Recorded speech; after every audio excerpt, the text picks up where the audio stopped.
Hello, my friends. Welcome back to Listen with Stories. Take a slow breath in and breathe out. Good. You are here. You are learning. That is something to be proud of. Today, we tell the story of a man you have probably never heard of. But without him, there is no internet. Without him, there are no smartphones. Without him, there is no digital world at all. His name was Claude Shannon, and the world forgot him almost completely. If you enjoy this story, please subscribe to Listen with Stories. A new story comes every week, slowly, clearly, just for you. Claude Elwood Shannon was born on the 30th of April 1916.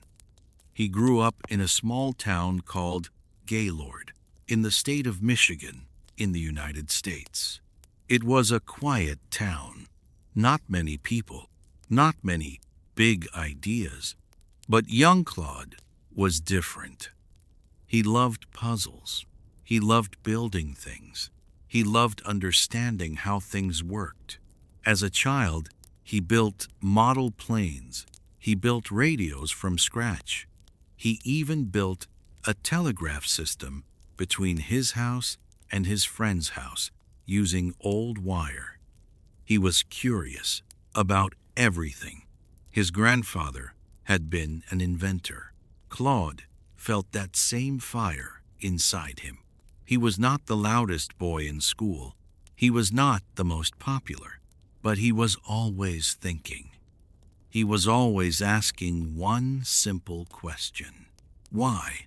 Claude studied at the University of Michigan. He studied two subjects at the same time, mathematics and electrical engineering. Most students choose one. Claude chose both. He graduated in 1936. He was just 20 years old. Then he went to the Massachusetts Institute of Technology. People call it MIT. It is one of the most famous universities in the world. At MIT, Claude worked with a machine called a differential analyzer. It was an early kind of computing machine. It used physical parts to solve mathematical problems. Claude studied this machine carefully. And he had an idea, a big idea. He noticed something. The machine used electrical switches. These switches were either open or closed, either on or off. And Claude thought, this is exactly like logic. In logic, something is either true or false, either yes or no. What if you could use electrical switches to solve logical problems? What if a machine could think using only two states, 0 and 1? This idea became his master's thesis. He wrote it in 1937. He was 21 years old. Many people called it the most important master's thesis of the 20th century. Not a book, not years of work, a single student paper. Claude's thesis connected two worlds that nobody had connected before. The first world was mathematics, specifically a kind of logic created by a man named George Boole. It is called Boolean algebra. It uses only two values, true and false. The second world was electrical engineering, circuits, switches, wires. Claude showed that Boolean algebra could be used to design electrical circuits. This meant you could build a machine that reasons, a machine that makes decisions, a machine that computes. This was the foundation of the digital computer. Every computer you use today, every phone, every tablet, every calculator, they all work on this simple idea. 0 and 1, on and off, true and false. Claude Shannon wrote this idea when he was 21 years old, and the world barely noticed. During the Second World War, Claude worked for Bell Telephone Laboratories. Bell Labs was one of the greatest research centers in history.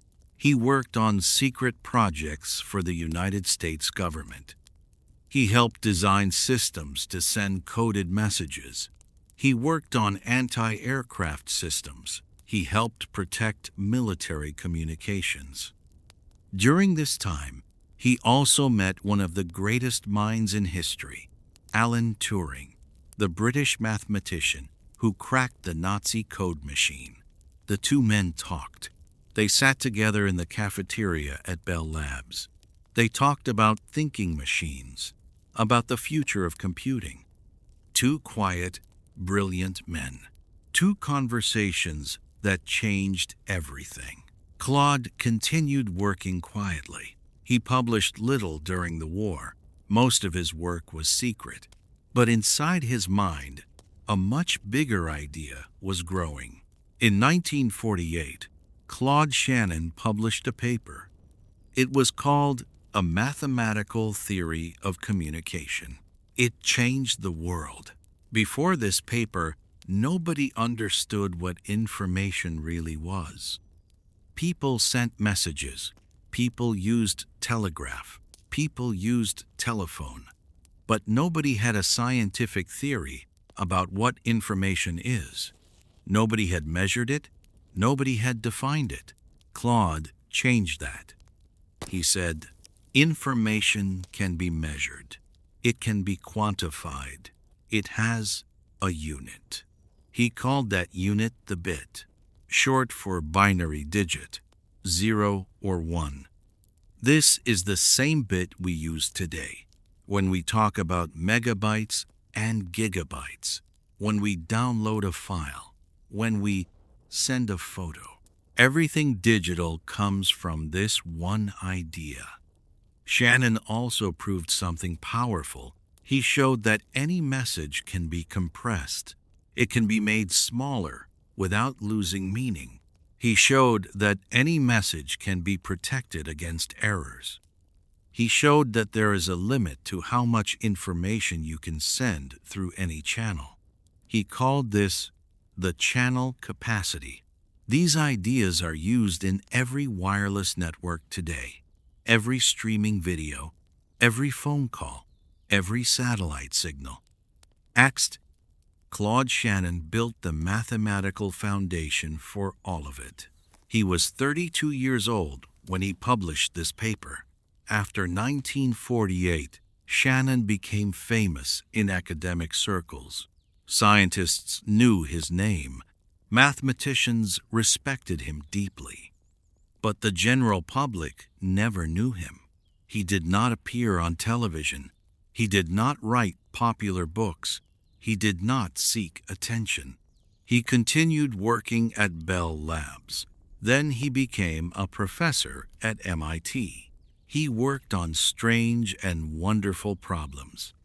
He built a machine that could solve a maze. He built mechanical mice that could learn. He built a juggling robot. He even rode a unicycle through the halls of MIT while juggling. He was playful. He was joyful. He was endlessly creative.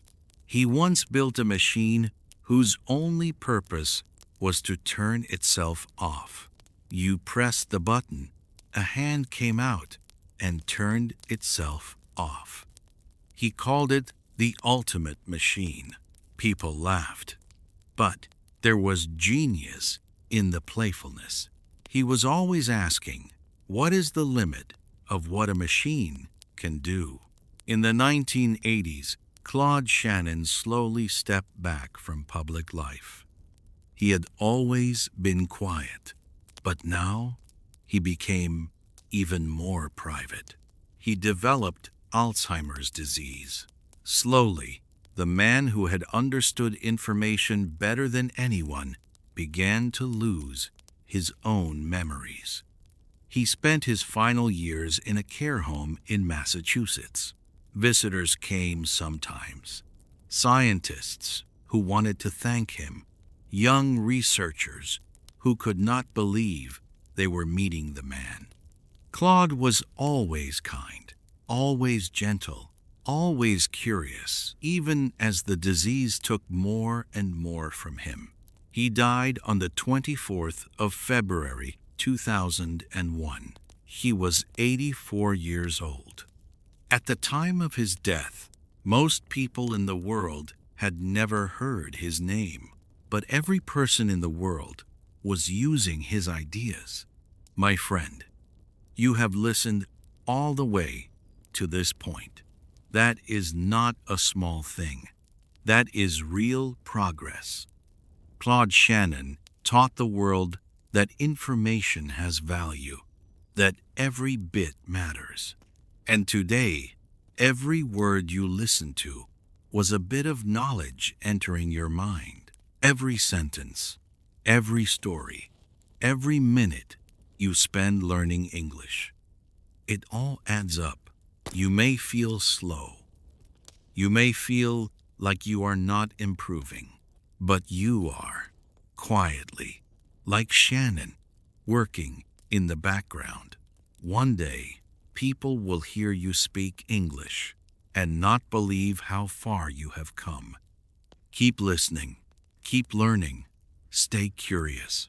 That is the story of Claude Shannon, the father of information, the man who built the invisible foundation of the digital world. And almost nobody remembers him. But now you do. If this story moved you, please leave a comment below. Tell me one thing you learned today, or ask me to make part 2 of this story. I read every comment. And if you know someone who is learning English, please share this video with them. It costs you nothing, but it could change everything for them. Thank you for listening. Thank you for learning. Until next time, listen slowly, learn deeply, stay curious.